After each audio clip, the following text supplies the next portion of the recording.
Kitchen ഡയറീസിൻ്റെ പുതിയ വീഡിയോയിലേക്ക് എല്ലാവർക്കും സ്വാഗതം. ഇന്ന് ഞാൻ വന്നിരിക്കുന്നത് വളരെ ടേസ്റ്റിയും വളരെ എളുപ്പത്തിലും ഉണ്ടാക്കിയെടുക്കാൻ കഴിയുന്ന റെസ്റ്റോറൻറ്റ് സ്റ്റൈൽ ചിക്കൻ മന്തിയുടെ റെസിപ്പിയുമായാണ്. ഇതിലേക്ക് തക്കാളിയോ സവാളയോ ഒന്നും ചേർക്കാതെ തന്നെ നമുക്ക് പെർഫെക്റ്റ് രുചിയിൽ തന്നെ ഉണ്ടാക്കിയെടുക്കാൻ കഴിയുന്ന ഒരു റെസിപ്പിയാണിത്. അപ്പോൾ നിങ്ങൾ ആദ്യമായിട്ടാണ് ഈ ചാനലിലെ വീഡിയോ കാണുന്നത് എങ്കിൽ ചാനലിനെ സബ്സ്ക്രൈബ് ചെയ്ത് സപ്പോർട്ട് ചെയ്യുക. അപ്പോൾ ഇതെങ്ങനെയാണ് ഉണ്ടാക്കുന്നത് നമുക്ക് നോക്കാം. ഇതിനായി ഞാനിവിടെ മന്തി ഉണ്ടാക്കാനായി എടുക്കുന്ന പാത്രത്തിനകത്തേക്ക് ചിക്കൻ്റെ പീസ് ചേർത്ത് കൊടുക്കുന്നുണ്ട്. അപ്പോൾ ഞാനിവിടെ തൊലിയോട് കൂടിയാണ് ചിക്കൻ എടുത്തിരിക്കുന്നത്. നിങ്ങൾക്ക് തൊലി കളഞ്ഞും എടുക്കാവുന്നതാണ്. അപ്പോൾ തൊലിയോട് കൂടിയ ചിക്കൻ നന്നായി വാഷ് ചെയ്തതിന് ശേഷം കുറച്ച് നേരം വിനാഗിരിയുടെ വെള്ളത്തിലൊന്ന് മുക്കി വെച്ചതിന് ശേഷമാണ് ഞാൻ എടുത്തിരിക്കുന്നത്. അപ്പോൾ ചിക്കൻ്റെ പുറത്തുള്ള ആ വെള്ളമെല്ലാം ഒരു ടിഷ്യൂ പേപ്പർ ഉപയോഗിച്ച് നന്നായിട്ടൊന്ന് ഒപ്പിയെടുത്തതിന് ശേഷം വേണം ചിക്കൻ്റെ പീസ് നമുക്ക് പാത്രത്തിനകത്തേക്ക് ചേർത്ത് കൊടുക്കാൻ. വിനാഗിരി ചേർത്ത വെള്ളത്തിൽ മുക്കി വെച്ചാൽ ചിക്കൻ കുക്കായി കിട്ടുന്ന സമയത്ത് നല്ല സോഫ്റ്റായി കിട്ടുന്നതാണ്. പിന്നീട് ഒരു സ്ക്യൂവറോ അല്ലെങ്കിൽ ഒരു ഫോർക്കോ അല്ലെങ്കിൽ കത്തിയോ വെച്ച് ചിക്കനിൽ നന്നായിട്ടൊന്ന് കുത്തി കൊടുക്കുക. അപ്പോൾ ഈ രീതിയിലൊന്ന് കുത്തി കൊടുത്തു കഴിഞ്ഞാൽ ചിക്കനിലേക്ക് മസാല പെട്ടെന്ന് പിടിച്ചു കിട്ടുന്നതാണ്.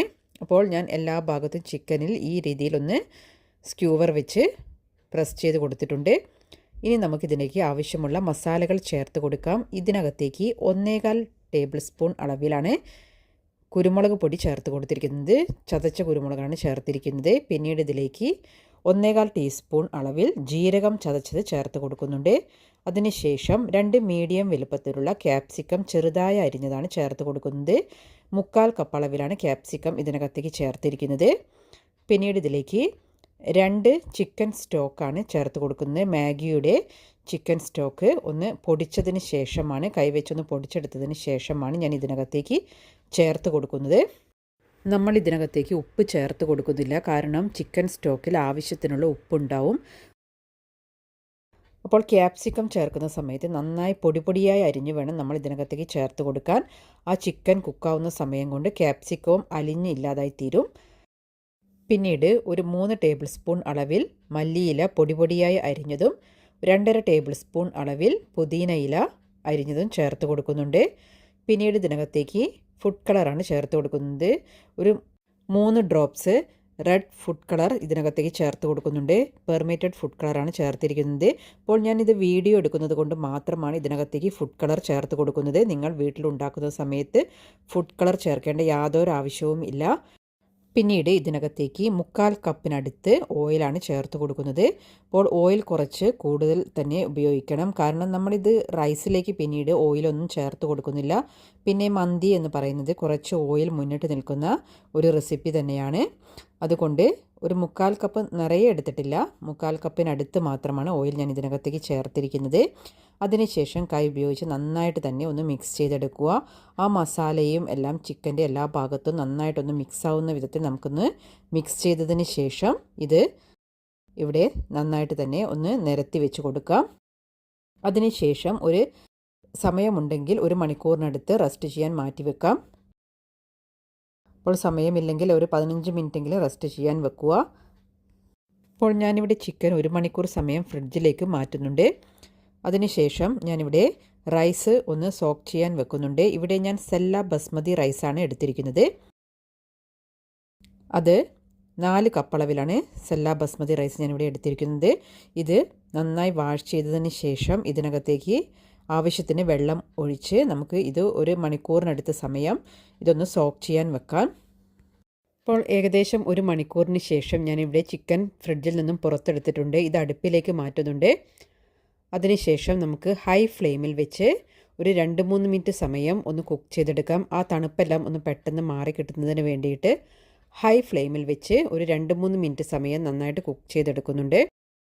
അപ്പോൾ അതിന് ശേഷം ഞാനിവിടെ ഓപ്പൺ ചെയ്തതിന് ശേഷം ഇതൊന്ന് ചിക്കൻ ഒന്ന് തിരിച്ചിട്ട് കൊടുക്കുന്നുണ്ട്. അപ്പോൾ ചിക്കൻ ഒന്ന് തിരിച്ചിട്ടതിന് ശേഷം ഒരു 10 മിനിറ്റ് സമയം നമുക്ക് ഇത് കവർ ചെയ്ത് കുക്ക് ചെയ്തെടുക്കാം. അപ്പോൾ ഇത് കൂടുതൽ ഫ്രൈ ആവുന്ന ഒരവസ്ഥയിലല്ല ഉണ്ടാവേണ്ടത്, കാരണം ഇത് ചെറുങ്ങനെ ഒന്ന് ഫ്രൈ ആയിട്ടും അതുപോലെ തന്നെ ചെറിയ രീതിയിലൊന്ന് പുഴുങ്ങിയ രീതിയിലുമാണ് ഉണ്ടാവേണ്ടത്. അതിനുവേണ്ടി ഞാൻ ചിക്കനെല്ലാം ഒന്ന് മറച്ചിട്ടതിന് ശേഷം ഒന്നുകൂടെ കവർ ചെയ്ത് കുക്ക് ചെയ്തെടുക്കുന്നുണ്ട്. ഏകദേശം ഒരു 10 മിനിറ്റ് സമയം 2 ഭാഗവും തിരിച്ചും മറിച്ചും ഇട്ട് ഒന്ന് കുക്ക് ചെയ്തെടുത്തിട്ടുണ്ട്. അതിനുശേഷം പിന്നീട് ഇതിനകത്തേക്ക് 1 ടീസ്പൂൺ അളവിൽ മുഴുവൻ കുരുമുളകാണ് ചേർത്ത് കൊടുക്കുന്നത്. അപ്പോൾ കുരുമുളക് ചേർത്ത് കൊടുക്കുമ്പോൾ മുഴുവൻ കുരുമുളക് തന്നെ ചേർത്ത് കൊടുക്കാൻ പ്രത്യേകം ശ്രദ്ധിക്കണം. ആ മന്തിയുടെ റൈസ് കഴിക്കുന്ന സമയത്ത് ആ കുരുമുളക് ഒന്ന് കടിക്കാൻ കിട്ടുമ്പോൾ നല്ല ടേസ്റ്റാണ്. അതിനുശേഷം ഇത് ഏകദേശം ഒന്ന് കുക്കായതിന് ശേഷം ഞാനിവിടെ ഒന്നുകൂടെ ഒന്ന് തിരിച്ചിട്ട് കൊടുക്കുന്നുണ്ട്. അപ്പോൾ ഞാനിത് ഒരു മീഡിയം ഫ്ലെയിമിൽ വെച്ചിട്ടാണ് ചിക്കൻ ഈ രീതിയിലൊന്ന് കുക്ക് ചെയ്തെടുത്തിരിക്കുന്നത്.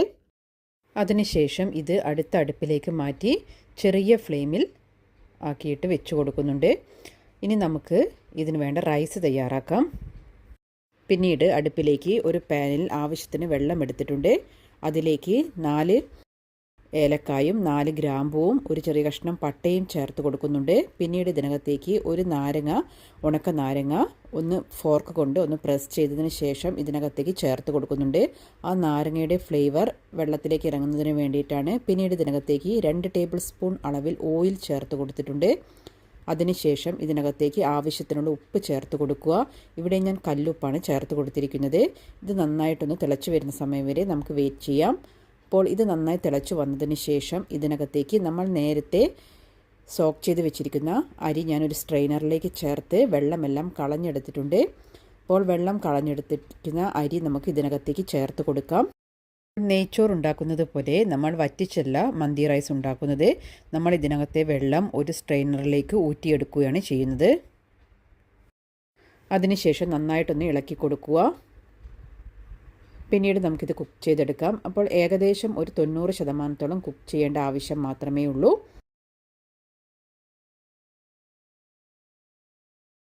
ഇപ്പോൾ ഈ ചോറ് ഇവിടെ ആവശ്യത്തിന് കുക്കായി വന്നിട്ടുണ്ട്. ഇത് ഞാനിവിടെ ഒരു സ്ട്രെയിനർ ഉപയോഗിച്ചിട്ട് അടുപ്പിൽ നിന്നും കോരി മാറ്റി ഒരു സ്ട്രെയിനറിലേക്ക് ചേർത്ത് കൊടുക്കുന്നുണ്ട്. അപ്പോൾ നമ്മൾ നെയ്ച്ചോറ് ഉണ്ടാക്കുന്നത് പോലെ വെള്ളം വറ്റിച്ചിട്ടല്ല നമ്മൾ ചോറുണ്ടാക്കിയെടുക്കുന്നത്. അപ്പോൾ മന്തിയുടെ റൈസ് ആവശ്യത്തിന് കുക്കായി വന്നിട്ടുണ്ട്. നിങ്ങൾക്ക് ആ ഏലക്കായും അതുപോലെ തന്നെ പട്ടയും ഗ്രാമ്പൂവും വേണമെങ്കിൽ നിങ്ങൾക്ക് കോരി മാറ്റി വെക്കാവുന്നതാണ്. പിന്നീട് ഒരു ഇരുമ്പിൻ്റെ തവ ഞാൻ നന്നാക്കി ചൂടാക്കി എടുത്തിട്ടുണ്ട്. ആ തവയുടെ മുകളിലേക്കാണ് ഞാനിവിടെ ചിക്കൻ്റെ പാത്രം വെച്ച് കൊടുക്കുന്നത്. അതിനുശേഷം തീ മീഡിയം ഫ്ലെയിമിൽ വെച്ചിട്ടാണ് ചോറ് ഇതിനകത്തേക്ക് ചേർത്ത് കൊടുക്കുന്നത്. അപ്പോൾ നല്ല ചൂടോടെ തന്നെ ചോറ് ചേർത്ത് കൊടുക്കാൻ പ്രത്യേകം ശ്രദ്ധിക്കുക. അപ്പോൾ നിങ്ങൾ ചോറ് നല്ല ചൂടോടെ ചേർക്കുന്ന വിധത്തിൽ നിങ്ങൾ കാര്യങ്ങളെല്ലാം ചെയ്തെടുക്കുക. അപ്പോൾ ചോറ് ഞാൻ ഇതിനകത്തേക്ക് ചേർത്ത് നന്നായിട്ടൊന്ന് നിരത്തിയിട്ട് കൊടുക്കുന്നുണ്ട്.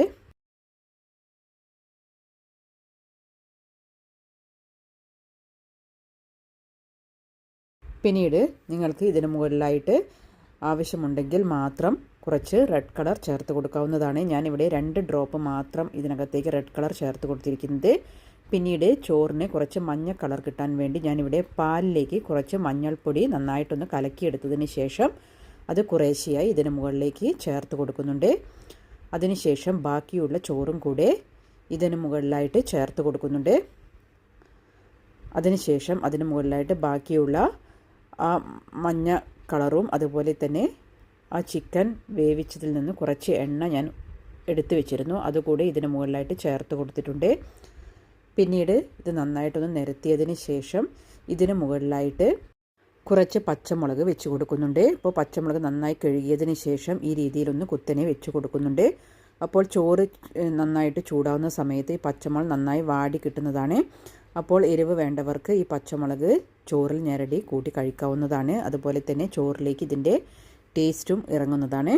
അതിനുശേഷം ഒരു ചെറിയ ബൗൾ എടുത്ത ശേഷം അതിനകത്തേക്ക് നമ്മൾ നന്നായി ചൂടാക്കിയിരിക്കുന്ന ഒരു ചാർക്കോൾ ഇതിനകത്തേക്ക് വെച്ച് കൊടുക്കുന്നുണ്ട്. പിന്നീട് ഇതിന് മുകളിലായിട്ട് കുറച്ച് ഓയിൽ ചേർത്ത് കൊടുക്കുന്നുണ്ട്.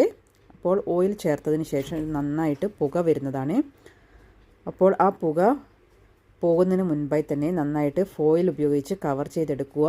എങ്കിൽ മാത്രമേ ആ റെസ്റ്റോറൻറ്റിൽ നിന്ന് കിട്ടുന്ന മന്തിയുടെ അതേ ടേസ്റ്റിൽ നമുക്ക് ചോറ് തയ്യാറാക്കിയെടുക്കാൻ കഴിയുകയുള്ളൂ. പിന്നീട് ഇത് ഫോയിൽ ഉപയോഗിച്ച് നന്നായിട്ട് കവർ ചെയ്തതിന് ശേഷം ലിഡ് കൊണ്ട് കവർ ചെയ്ത് കൊടുക്കുക. ഏകദേശം 45 മിനിറ്റ് സമയം വരെ ചെറിയ തീയിൽ വെച്ച് ഞാനിത് ചൂടാക്കിയെടുക്കുന്നുണ്ട്. അതിനുശേഷം ഫ്ലെയിം ഓഫ് ചെയ്ത് വെച്ചിട്ടുണ്ട്. പിന്നീട് ഒരു 25 മിനിറ്റ് സമയം കഴിഞ്ഞതിന് ശേഷം മാത്രമാണ് ഞാനിവിടെ ലിഡ് ഓപ്പൺ ചെയ്യുന്നത്. അതിനുശേഷം ആ ചെറിയ ബൗൾ എടുത്ത് മാറ്റിയതിന് ശേഷം നമുക്ക് ചോറ് നന്നായിട്ടൊന്ന് മിക്സ് ചെയ്തെടുക്കാം. അപ്പോൾ ഞാനിതിവിടെ ചോറ് വേറൊരു പാത്രത്തിനകത്തേക്ക് മാറ്റിയിട്ടാണ് നന്നായിട്ട് മിക്സ് ചെയ്തെടുക്കുന്നത്. അപ്പോൾ നിങ്ങൾക്ക് ഇതിനകത്തേക്ക് ചേർക്കുന്ന ചാർക്കോൾ ഇല്ലെങ്കിൽ നിങ്ങൾക്ക് അതിന് പകരം കനൽ ഉപയോഗിച്ചിട്ടും ഇതിലേക്ക് കുറച്ച് ഓയിൽ ചേർത്തിട്ടും പുകച്ചെടുക്കാവുന്നതാണ്. പക്ഷേ നമ്മൾ റെസ്റ്റോറൻറ്റിൽ കിട്ടുന്ന അതേ ടേസ്റ്റ് തന്നെ കിട്ടണമെങ്കിൽ ആ ചാർക്കോൾ തന്നെ പുകയ്ക്കുന്ന സമയത്താണ് ആ ചോറിന് അതേ പെർഫെക്റ്റ് രുചി കിട്ടുന്നത്. അപ്പോൾ ഞാൻ അതിന് ശേഷം ഇവിടെ ആ ചിക്കൻ്റെ പീസെല്ലാം ഒരു പാത്രത്തിനകത്തേക്ക് മാറ്റി വെക്കുന്നുണ്ട്. പിന്നീട് ഇതിനാവശ്യമായ ഒരു സോസ് തയ്യാറാക്കിയെടുക്കാം. അതിനായി ഞാനിവിടെ ഒരു വലിയ തക്കാളിയാണ് എടുത്തിരിക്കുന്നത്. ഒരു സവാളയുടെ പകുതിയും എടുത്തിട്ടുണ്ട്. ഞാനിതിവിടെ ഒരു ചോപ്പറിനകത്തേക്ക് ചേർത്തിട്ടാണ് ചോപ്പ് ചെയ്തെടുക്കുന്നത്. അതിനുശേഷം ഇതിലേക്ക് ഒരു പച്ചമുളകും 2 അല്ലി ചെറിയ വെളുത്തുള്ളിയും ചേർത്ത് കൊടുത്തിട്ടുണ്ട്. പിന്നീട് ഇതിനകത്തേക്ക് ഒരു കൈപ്പിടി മല്ലിയിലയാണ് ചേർത്ത് കൊടുക്കുന്നത്. ഇതുകൂടെ ചേർത്ത ശേഷം തക്കാളി നമുക്ക് ഇതിനകത്തേക്ക് കട്ട് ചെയ്ത് ചേർത്ത് കൊടുക്കാം.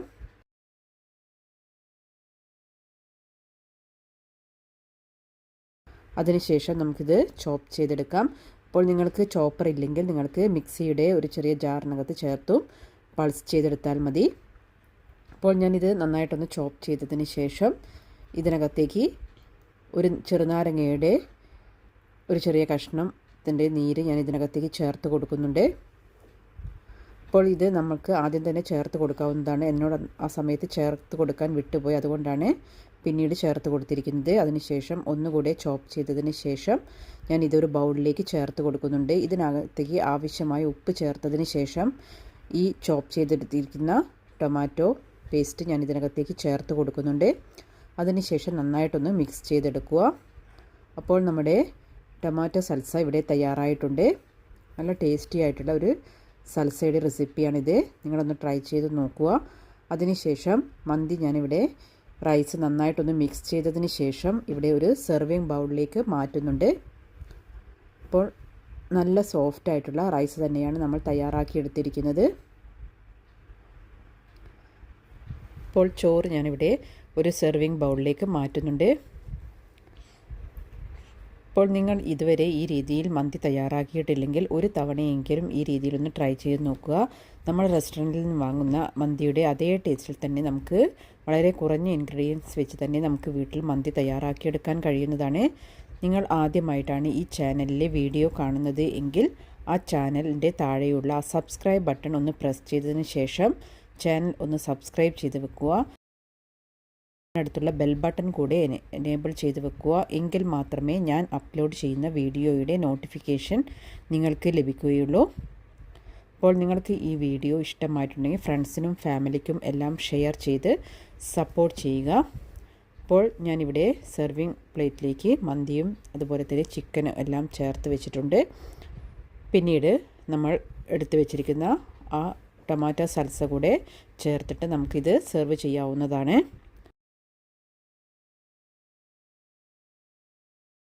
Thank you for watching.